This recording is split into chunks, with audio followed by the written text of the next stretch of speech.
of a town. Chapter 1.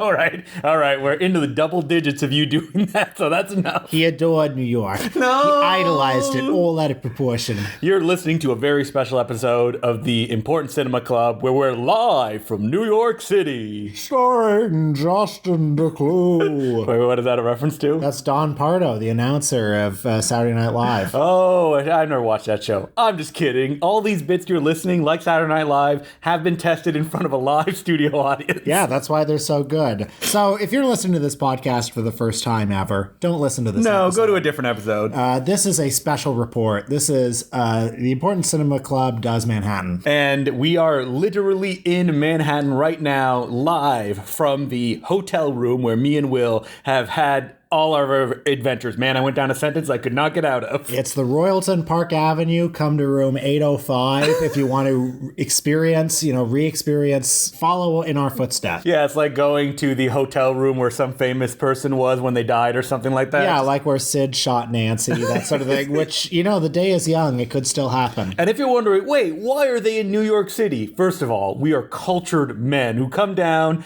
to take in said culture of the world's greatest city. Number 2, we wanted to meet Bruce Lee. Yeah, so Bruce Lee, who actually it's pronounced Bruce Lee. I know, I'm going to get it wrong. I realized it when I said it. For decades, I've been calling it Bruce Lee. And last week we promised you an episode on Bruce Lee, and that is coming. Mm-hmm. It is coming very soon. But we came because, first of all, let's define our terms. Bruce Lee is one of the world's greatest Bruce Lee impersonators. In the 1970s, the Bruceploitation film movement, all those Bruce Lee knockoff movies, you had Bruce Lee, you had Dragon Lee, then you had Bruce Lee. And for years, there was no information about Bruce Lee in the English-speaking world. He made these Bruce Lee ripoff movies in the 70s and 80s and then seemingly disappeared. Well, he's back. He's in a documentary called Enter the Clones of Bruce, and it's touring all over the United States. He's gone on a multi-city tour. It's Bruce Lee's first time in the United States since 1983. His first time in New York ever. And so we basically came down to come see him. Not even basically, that's why we came down. And then I started working my contacts because it's like, okay, well, I have to meet him. I have to interview him. Like, we have to be in a room with him. Mm-hmm. So we got a commission to interview him. And, yes. And that's we did, but hey, that's a little bit of a tease of something that's probably going to be discussed a little bit later in this episode. Because first, I thought it would be fun to talk about New York as like a film city, something that we've experienced before, and that when we come, we have very specific goals in mind that we want to go and do. Right. So when you come to New York, first of all, what is your perception of New York? When you think of New York as a Torontonian, what are the film things that you salivate over, you want to go to? And when you come here, what do you do? MoMA. Spectacle, other theaters that are playing, the Metrograph, which I had never visited, Nighthawk, if anything is playing. Woody Allen's house. Yes. Did me and Will discuss, can we go walk and look at Woody Allen's house? Can we record an episode from standing in front of it? Wouldn't that be so funny if we went and pulled out the mic just in front of his house? The cops come. They're like, you're coming with us. Sunyi comes out with a broom and starts waving at us like, go away. But no, instead, it's mostly movie theaters that I think of. And there's a lot of them, and I love visiting them. Like the Nighthawk. I remember, what did I see there? Or the Film Forum. I saw a documentary about Ricky Jay many, many years ago. I think Film Forum was the first theater I went to here when I was a teenager visiting, and for I haven't been there in years, but like when I was here for a year, that was the place I went to the most because they would always like play 35mm film back then. Oh wait, you used to live in New York, Will? Here's the thing, like I tried to the glint in my eye. I tried to say that as casually as possible because it's like Jonathan Rosenbaum talking about his time in Paris. Yeah. And I don't want to be there. And yet. Yeah, I mean, you don't we are in New York. We are in New York, so it's a good example. I mean, when you came to New York, you went to journalism school, right? That is correct. And was there a lot of like film sights and sounds that you set up for yourself or you did on a regular basis? Yeah, I mean, not because of journalism school exactly, but I definitely like, well, to mention Woody Allen, like, and this is before all the unpleasantness. Oh, yes. But like I went to see him play clarinet. Which sounds, in your words, the most embarrassing thing, almost contractually obligated by Mr. Allen. Well, you know, he comes out. Wait, I need to make a correction. You said before the unpleasantness. unpleasantness. No, after the unpleasantness. I mean, it's a room at the Carlisle Hotel full of the most monstrous-looking European tourists, and some of us film fans standing at the bar because back then you would pay $90 US. $90 to stand at the bar, and you also had to have a minimum $30 drink bill. But because each drink is $25, it ends up being Yeah. So, but it was all worth it. Just like a human zoo, just to see the Woodman in person. Who came out? He came out. The whole band's out. Okay, his jazz quartet or whatever, and then seconds before the show starts, he comes out. He looks up at the audience, waves, then looks down, doesn't look up again for 2 hours. Then at the end, he looks up and he waves and he goes. He did a 2-hour show? Yeah, he did. It was great. If you like Dixieland jazz, I don't know if which is your favorite, right? I don't know if he still does it. Probably not. I can't imagine he still does. He's really old. Yeah, but all right, let's move away from Woody Allen for at least a minute before we get back, and let's talk about you get here. You arrived before me, and you went to the MoMA. That was like one of your go-to places. Yeah, I mean, I went to the MoMA to see art. Even though the MoMA has a rich screening series that's organized by David Kerr. I mean, I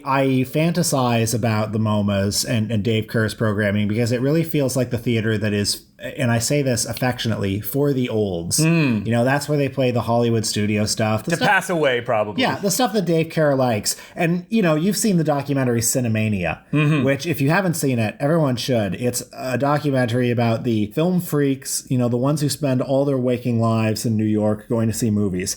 Maladjusted, interesting people. Angry people. Yeah, old people. Yeah. Like the MoMA, that's where you get to see that. Especially that the MoMA, if you get a membership, which is very cheap, you can actually see as many movies as you want because it covers that. Yeah, and maybe I'm being simplistic about the programming there. I remember going to see like Police Story there once. I saw Plan 9 from Outer Space there. I saw when they did like a Lost Treasures of Poverty Row series they did. And it was a movie I don't think even ever came out. I looked for it. They do programming a lot that like, I've emailed Dave Kerr about it, about an Edward L. Conn film that he played, Laughter in the Dark. And he said, only a print exists. They've never done a scan. It's never played anywhere. Wow. The only way to see it is if someone books the print. Wow. So that's the kind of amazing programming you get. And MoMA crowds, as I've talked about on the other episode, were the wildest crowd I've ever seen. Not like in the movie, just like fighting with each other, opening like tinfoil packages of tinfoil. Well, if you go to the MoMA, you have to bring the crinkliest bag. Yes. It's the same with Film Forum, too. That's another good theater for the olds. Bring the crinkliest bag. Also, make sure you bring small candies to unwrap really slowly. Yeah. And that's part of the experience. It's like Rocky Horror Picture Show. And show up 10 minutes late and yell at someone sitting in your seat. Oh, and if you're at Film Forum, make sure that you laugh really ostentatiously at anything in an old movie that seems kind of old. Ugh. I remember one of the people at our screening, they were so rowdy that they got kicked out. Someone had to come in, get them, and like make them leave. I didn't go on this trip, but my favorite theater in New York, the one that means the most to me, is Anthology Film Archives. Oh, yeah. We didn't even look at what was playing in Anthology Film Archives. In the Lower East Side. I mean, again, during my year in New York, yeah. I so romanticized. That was the place that probably had the biggest long-lasting impact on me. Like, I would go on weekend afternoons, and they would always be showing, just perpetually, as if on a loop. We're showing Warhol's Empire State Building. All of it. Yeah, stuff like that. Stuff like the Kuchar brothers, Stan Brakhage out the wazoo. Well, for me, I've had experiences watching Kung Fu marathons there over weekends. Oh, man. Yeah, so Grady Hendrix, he might not do it anymore, but yeah, it's been a while. But annually, he would do in January or February like a 5-movie Golden Age of Hong Kong marathon. I know you've gone, I've gone, and I went to a weekend he did of like multiple movies. Oh my God. So yeah, I saw 5 movies in a row one year. I think this was 2017, 2018. Organized Crime and Triad Bureau, Kickboxers Tears. Joyous. And you don't know what's coming up either. That's the whole gimmick of it. And like, I remember at the end being absolutely worn out and exhausted, but also like time changes when you're watching these movies. Like, just all one after another. And also to see like 5 Hong Kong action movies in a row, you get a sense of this incredible spirit that was happening in Hong Kong in the 80s and 90s, as if there was this virus of creativity just flowing through the city. I think Grady said, like, I just don't have any more to show, like any like weird discoveries or things like that no one's ever seen. Oh, maybe how about replay them? I don't know. Maybe I ruined it for him, where they put up like very obscure hints at the beginning, and one of them I was like, hey, it's the magic crane. And he went, no, it's not. It's something completely different. And it was the magic crane. Ah, yes. It's too mainstream now, all these movies like the Choi Hark produced, Benny Chan directed Magic Crane. He needs to go back into the archives and find even more obscure ones. So something else I like to do whenever I'm in New York is hit up all the bookstores. I'm talking like such an out-of-towner. That is what I am. Oh, wow, the buildings are so tall here. Well, hey, we were down at Wall Street the other day. Buildings are really tall down there. Oh my goodness. And so we went to Forbidden Planet and the Strand, and you may be saying, Forbidden Planet, isn't that a comic book store? I don't know who's organizing it now. I know it was the guy who was called Horror Boobs, but he had just a wall of DVDs and Blu-rays that he bought, opened, watched, and then put back on the shelf for sale. Horror Boobs, that was a great zine that I don't know if it still exists. It has an online presence. It was exactly what it sounds like. Horror boobs in horror movies. Is that really? That's all it was about? Yeah. Wow. I think it had a little more than that. I should dig up some issues from the archives. And so, speaking of issues, the wall at the back of the store is covered in zines. Oh, yeah. Like, there's a particular section for movie zines that we always like to go to. Here's my thing about zines. I love zines. Obviously, I collect them. I wish there were more zines about things that aren't just horror movies. Yeah. I mean, I did pick up a zine. It's like, look, this zine's about Donald Sutherland. Okay, but what zine did you find? You found something incredible. I did. It was a zine called Subterranean Cinema, Missing Pieces of the U.S. Video Underground. I have a rule with zines is that, like, if I can crack them open and read about a filmmaker or a film that I've never heard about, that's an instant buy for me. Yes, but if you crack it open and it's like another article about Dario Argento. Friday the 13th, which one's the best? Right. I put that one back up on the shelf. Right. And so this zine, basically the guy who wrote it, Vincent A. Alburano, I didn't realize when I bought the zine, he wrote a book called Aesthetic Deviations, A Critical View of American Shot on Video Horror. Right, have you got that? Of course I got that. Yeah, me too. It's good. Published by Head Press. And he was inspired by a magazine called Independent Video that only lasted 11 issues. It was like a self-published thing. But basically the gimmick was the editor wanted filmmakers to send in like making ofs of their movies. So it was all populated by like the Polonia brothers, Todd Sheets, J.R. Bookwalter was writing articles. But it's also got like hundreds to thousands of ads for movies that do not exist, that have never made it out like on DVD or Blu-ray. It's like you could buy it directly from the filmmaker. Maybe they sold 10 copies, but now it's gone. Yeah. So this author got obsessed with like tracking down these movies and also tracking down the people that made those movies. And one of the people he covers is Brian Fortin, who real heads will know as being one of the main actors in the Moturn Media movies. And the reason he's an actor in those Moturn Media movies is that Charlie and Matt were obsessed with a public access show he had called Zones of Evil. And now, speak of lost media, like Zones of Evil is a show he at one point was doing weekly, never recorded copies, never digitized them. But he would interview like people from horror movies. Yep, all the time. And it was like very pure and from his perspective. And what this zine, I counted 23-page article where there's an intro.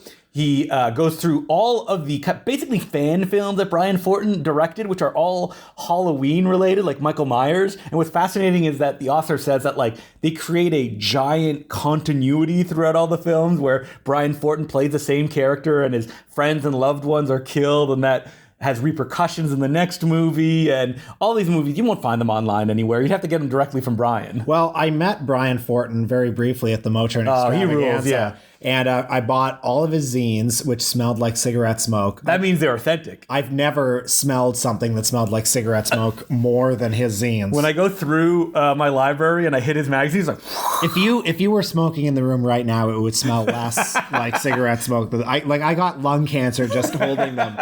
And but I asked him, like, are we ever going to get Zones of Evil like online? And he was like, oh, I tried to digitize a tape once on the VCR, ate it up, so I don't want to do that.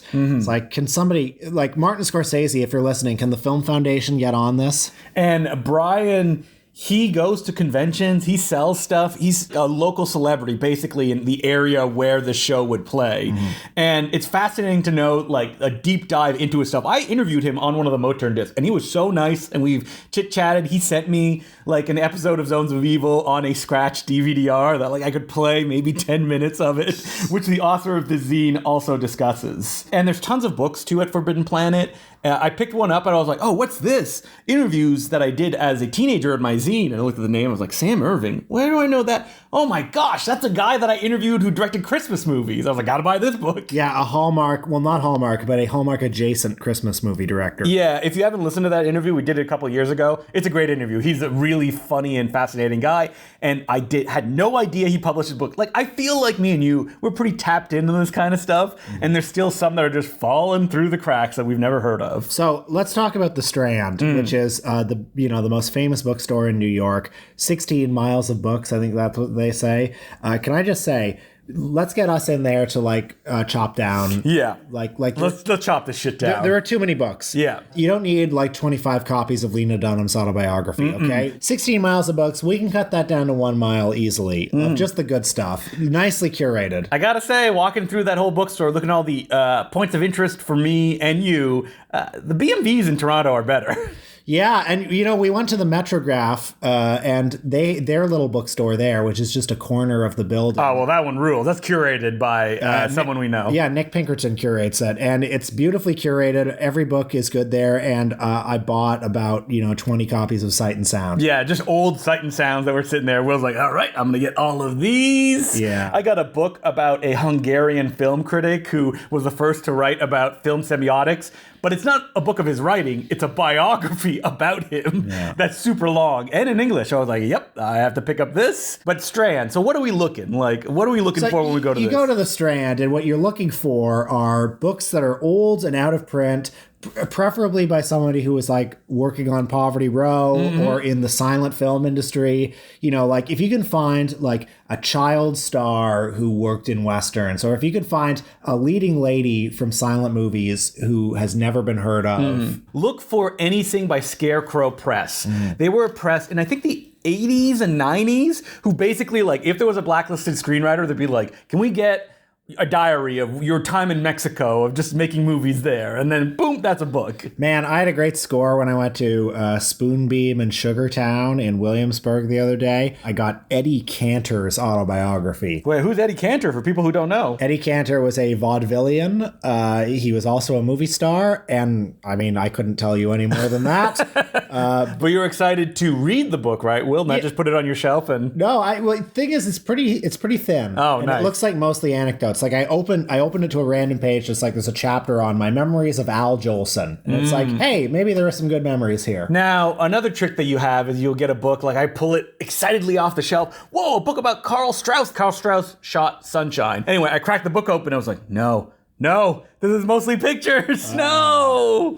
What I also like about bookstores in this city is you can get, the real nice, beautiful, small press books that come to New York first. So we go to Metrograph, and Metrograph has created a beautiful little zine of Zoe Lund's poetry. Zoe Lund from Ms. 45 also wrote Bad Lieutenant, died tragically very young. I have this beautiful little thing of her poems now. Yeah, that's what you want. You want those little weird things. And I mean, when you go to a bookstore like the Strand, sometimes it's hard to find that. Now, speaking of Metrograph, we went to a couple of movie theaters that represent aesthetically, vibes-wise, kinds of counterpoint to each other. So Metrograph, which I checked, of course, being like, all right, what's playing? Will, there's a 16 millimeter Porky Pig showcase that's playing. Oh my God. So I was in heaven during this. Metrograph, very beautiful theater, a little diamond in Chinatown, a fancy theater for fancy folks like you and me. Yeah. So when we show up at 11:30 a.m., we take our seats for the Porky Pig showcase. I got to say, a very nice theater, very small. Beautiful. As Will said, looking out, it's like, man, I wish we had a theater like this in Toronto. We could sell this one out. Yeah, that's right. So the Porky Pig showcase, all 16 millimeter. I mean, my God. I made a joke when we were going in that I said it was going to be all people our age, and it'll also be maybe one dad with a daughter. And if not people our age, people older. Older, yeah. But we will say, we sit down and I'm like, wow, it's a pretty packed house. This rules. And then someone comes in and goes, if you're here for the other screening, it's in the other theater. And then like half the audience gets up and leaves. Yeah. And did a older man with his very young daughter come in right at the beginning? Yes, he did. That's right. We had at least one child in the room. Quorum was achieved. And so Porky Pig Showcase starts up. We're introduced with some of these are TV prints, some of these. All of them are TV prints. Yeah. I mean, this is what I love. Listen, you can get your beautiful Blu-ray quality Porky Pig cartoons, but what I like are like the shit. Like, they've been battered. Yeah, back in the 1970s, they had early colorization done to them. They have weird like logos of out of business companies at the beginning. Yeah, like Seven's art, and you see like all your favorite Looney Tunes character. It's Bugs, and who the hell is that guy? Bosco. Yeah. And the cartoons that we saw were all great because they're all like early or like pre-1948 Porky Pig cartoons. I'd only seen one, and Will had definitely seen the one with live action elements in it before. You Ought to Be in Pictures, it's called, where you get to see Porky shake hands with Warner Brothers cartoon president Leon Schlesinger. And we also watched Porky's Midnight Matinee, which was hideous in a way that I couldn't pinpoint because it was supposed to be directed by Chuck Jones, and it looked weird, and I realized after looking it up afterwards, it's because it was recolored, which is something we don't deal with that much now, the idea of like, oh, these black and white cartoons are hideously recolored. Yeah, it's like it was retraced. Yeah, even. That's what it looks like. Yeah, but there were also other cartoons that were like, in color originally that we saw black and white prints of. Mm-hmm. So an interesting experience. Some of the cartoons were really great though, like Baby Bottleneck by Bob Clampett, which is a masterpiece. I love it. It's so good. It's an incredible cartoon, one of Clampett's best, but it also has an amazing scene where Porky is like briefly stripped and a diaper is put on him. And so you see full nude Porky. Yeah, there's a half second, and I'm very aware that Porky Pig never wears pants. Everyone's joked about that. But like when he doesn't have the jacket on, that seems obscene. And that was a fun one because all of these cartoons were like wild chaos Daffy Duck before he became put upon star Daffy Duck, where Daffy, like in My Favorite Duck, the whole gag is he's just torturing Porky Pig mercilessly. Mm-hmm. We also saw a very old Porky cartoon, which the whole gimmick was, what if you got a wife? She gained a bunch of weight and she beat you with a rolling pin? Wouldn't that be funny? Yeah, Porky's Romance from 1937. Check it out. It's actually the debut of Petunia Pig? Your favorite character, Petunia Pig. And she actually has a huge build-up. It's like, there's an opening where it's like, Leon Schlesinger presents his new Looney Tunes cartoon find. Starring Petunia Pig. It's like, I was hoping it might be Daffy. I don't know. And we also watch one where it's Porky versus a cat that won't let him sleep. That one was great because Porky had like bags under his eyes for half the short. He looked like he was absolutely losing his mind. Yeah, it's called Notes to You from 1941. Check it out because you will see a suicidal and murderous Porky Pig. Well, and it ends with Porky Pig committing suicide off screen. Yeah, I guess he survived though. Yeah. Oh, wait, are you thinking that all the Looney Tunes cartoons are in continuity? Yeah, this is actually, they're not in continuity. This is actually canonically the final one. Within the diegesis. So it's like almost Proustian. We're jumping it through time. It takes place after Space Jam: A New Legacy, whatever the most recent one was. Yeah.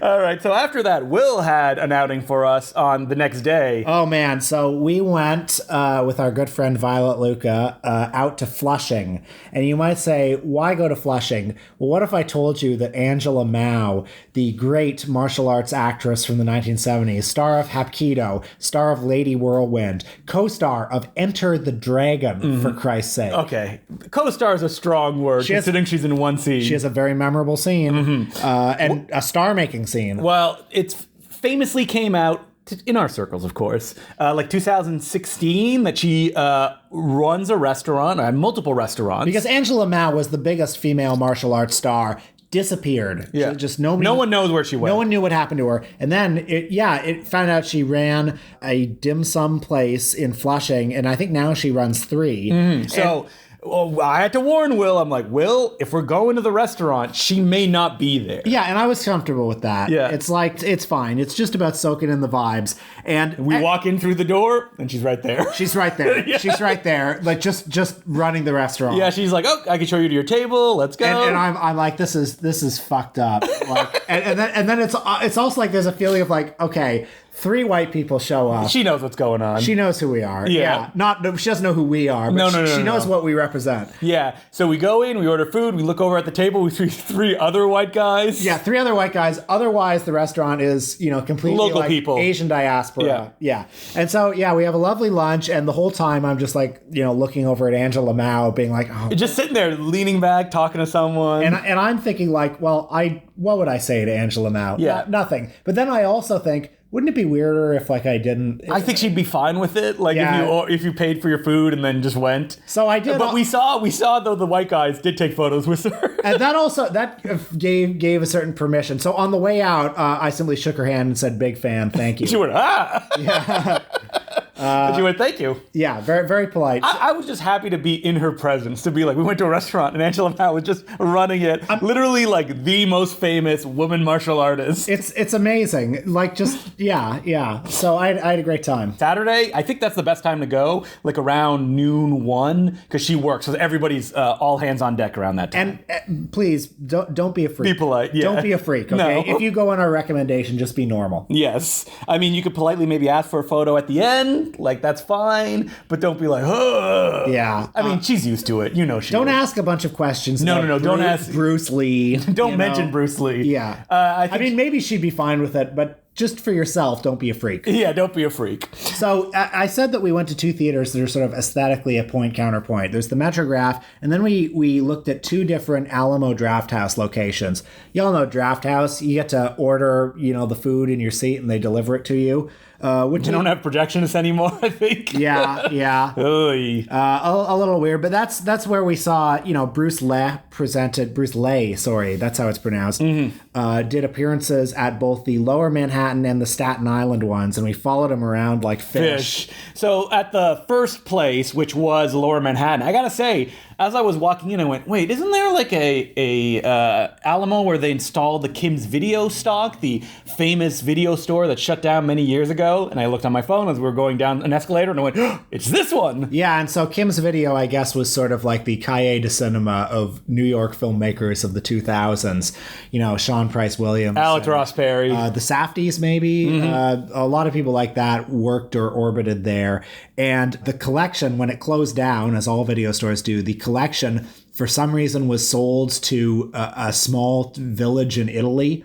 And it went over there. It was to become like some kind of an archive, and that didn't happen. So friends of Kim's reclaimed the collection and had it installed in the basement of this Alamo Drafthouse movie theater. It's not the whole collection, obviously. It's just the good stuff. Yeah, and there's a lot of good stuff. Man, and you can rent movies there for free, mostly on VHS, and a lot of them, like, I don't know, you look around, all these, like, Something Weird tapes. There's, like, a local New York filmmakers section, so you'll get, like, Nick Zed, Beth B., Andy Warhol. Some of the original tapes that were released at that time are just sitting there. Like, Nick Zed himself was, like, photocopying these tapes and sending them to the video stores. So this rules. Took a lot of photos being like, what's that? I don't know. One of them was just like American Hell War Zone. And I was like, I don't know what this is. I looked it up. There's no reference. It was just a white sheet that someone had written the name on it and then put it on the shelf. So that was a delight. And then we went in, watched the movie. We'll talk about it more on the main episode about Bruce Lee. Oh man, I'm never going to get this right. Bruce Lee. Yeah, that's right. Bruce Lee is very different. I will say, as we went to go see Challenge of the Tiger, which was the second feature, and I walked out, Bruce was walking in, he looked up, we nodded, and then he saw, oh, it's the guy that interviewed me, and then he tapped me gently on the shoulder as I went in. What a great feeling. Yeah. Bruce Lee remembered you and felt fondly of you. Yeah, that's right. So then the next day we checked out the Staten Island Drafthouse, which I believe is owned by the RZA. It's not owned by the RZA. I think he was involved in designing it. Okay. Is the way that it went about. And I'm wondering if it's his poster collection there. Because it's basically a museum of like martial arts movie posters. That's just in a strip mall. Yeah. Like you walk into it just looks like a normal mall. There's an Applebee's across the street. Yep, but if you go up the stairs on the second floor, There's the Alamo, and you walk in, there's a big bar, like designed like an old martial arts movie set. There's little plaques all over the place. But the real reason is, man, those posters, and it goes on and on and on. We just had such a great time looking at, Lebanese Bruceploitation posters, or these like giant bus stop sized like Jackie Chan posters, including a poster for The Big Brawl, the size of a wall, titled La Chinois. Yeah, and Jackie, you've seen the photo of the Big Brawl. He's like, oh, he looks really tough. Not in this French poster, because he has a big smile on his face. Yeah, just very strange. And, Godfrey Ho posters, like Revenge of the Shogun Women, A lot of us staring at the poster and going, what is this movie? A little section for Jackie exploitation posters. Mm-hmm. I mean, God. There what was a poster that I was looking at and I'm like, filmed in 70 millimeter. Now that's a lie. Oh yeah, that was a great poster because it was a poster for Bruce Lee's Ninja Strikes Back. Didn't have that title on it. It had a big picture of Bruce Lee like doing a karate kick over the Roman Colosseum. That's right. So you think, if you're an idiot, you look at it and you think, oh, it was Way of the Dragon, where he fought there. Well, not if you're an idiot. If you are just a normal human being who sees this poster. You're right. If you're a normal human being. And also because it literally says starring Bruce Lee. Bruce Lee. Like it's saying Bruce Lee. Lee. Yes. And then it also, but then, if you're perceptive, if you're wise and smart like us, you look at the rest of the cast and say, oh, I don't think Chick Norris is in this movie. Chick Norris. Yeah. And you see the name Dick Randall as producer. And it's like alarm bells. Yep. And then that's alarm bell is in like, oh, I got a winner here. And it said shot in 70 millimeter. Untrue. I mean, if you unspool all the film and measure it, it's probably much more than 70 millimeters. So that, yeah. But so me and Will, we had a delightful time walking. I wish there was a bigger gift shop of like martial arts related things there. And also Bruce Lee was there because there was another Q&A happening. He was just on his phone. We had the weird side of Bruce Lee, this martial arts star who is a mythical figure to me, somebody I never imagined even existing in the flesh. There he is, just looking at his phone. That rule. Awesome. And then I said, Will, we have to do one more thing. Let's visit the Museum of Moving Images. So from Staten Island to way out in Queens, we had a nice 90-minute transit ride, made it to the Museum of the Moving Image, which... What if I told you that they have a reconstruction of Robin Williams' makeup? Hello! From Mrs. Doubtfire. Well, they do. You were having a lot of fun looking at all the cameras. Will was more of the 5-year-old boy being like, come on, let's go. Well, I'm like, look at this camera. They use this to shoot Passion of Joan of Arc. But they also have a Jim Henson exhibit. So, taking a look at... I went into it thinking, I don't really care all that much about Jim Henson. But then you see the Statler and Waldorf puppets. And it's like, God, I love these guys. These guys rule. And you see the Big Bird costume. And it's like, that bird's too big. Yep. And how do you get that big? Will kept walking and went, not Muppets? No, thank you. Yeah. Well, it's like if... They had the Muppets from Saturday Night Live. I mean, you're excited about that. The Land of Groot, and I think that's great. I thought they might have just burned those Muppets in shame, but no, they were there. Have you ever watched those segments? Yeah, of course I have. Not very funny, I would say. No, I've seen pretty much the whole first season of SNL. Wow, dedicated. On Comedy Central, like Against Your Will, or... Wait, what was... It wasn't Comedy Central in Canada. What was it called? It was the Comedy Network. Okay, completely legally distinct. That's right. And yeah, Museum of Moving Images, $20, super fun, great gift shop. With a lot of well-curated books. Too many, I would say. Yeah, so I also want to ask you one more thing. This isn't quite movie-related, but you went to this incredible comic book warehouse. Yeah, Joseph Koch's comic book warehouse. At the bottom tip of Brooklyn. Now, you've taken me here before, and it is, I mean, I don't even know how to describe it. It's like... They have about 100,000 comics there. And you go in, and it feels like Dante's Inferno. Yes. Like, there are animals, like everywhere. There's one cat. There's no ventilation, so you can get heat stroke in there. And I say this all with affection. Like, what's wild about this place is I could get the most obscure comic in the world. And this is what you want. You want the obscure stuff. Because if you want, like, popular things, you're probably not going to find them. Yeah. But if you want, like, I wanted a comic called A Boy and His Robot that was published in 1987, just one printing. I went through the archives. They had 3 copies. Yeah. And this is my Shangri-La. I love this place, and I can spend hours and hours. And after this recording, will I be going before I go to the airport? Maybe, to pass the time. Also because they're closing down in about a month. Oh, man. That they're going to get rid of all this. It's been open for decades. The guy who runs it is in his 80s now. So. Yeah, well, he's an older man. I don't know how quite old he is. He still answers the phone. He's like, hey, it's Joe of Joe Koch's Comic Book Warehouse. So if you are around New York and you're interested in I would say, though, like, try to figure out what you're looking for, because it's all alphabetical. When I've been there, it's been overwhelming. Yes. And I love this place. It's fantastic. But like, I literally get dizzy walking through these aisles. There's so much stuff. And the prices are great right now because I gave him a pile. Last time I went, he looked them up on like the Comic Buyer's Guide. This time he just went, yeah, $2, $3, and count how many you have. And then I came to him, it's this much. He went, okay, that's good. Here you go, pay. So if you're interested in comic book or even like weird toy detritus, I didn't look at the toys this time. Didn't even want to glance at them because I don't want to have to get any big boxes I need to bring home. Last time I went home was a giant Puppet Master toy. So none of that this time. But yeah, that is one of I was so happy it was open when we were here, but it won't be open for very long. So if you're listening to this and you live in the New York area, go to this place. Finally, we didn't go to the Spectacle Theater. We meant to, but we got the times wrong. I got the times wrong. But I do want to give a shout out to the Spectacle because it's a beautiful place. Never visited. It's basically like a room in Brooklyn. Mm-hmm. You know, this like very ad hoc. Not a Cineforum. Okay, well, that's an obscure Toronto reference. Well, yes. if they listen to the last episode, they've heard it. That's right. It's not Reg Hart. It's a sort of cooperatively run community theater in Brooklyn, like just in the Williamsburg and area. They have amazing programming. Yeah, and it's like just one room. It probably seats like 50 or so, like on a really packed night. Mm-hmm. And the programming they'll do is like the most obscure, like what sort of things do they show? They played Open Doom Crescendo a lot, the Terry Chu movie. Or our friend Nate Wilson's film,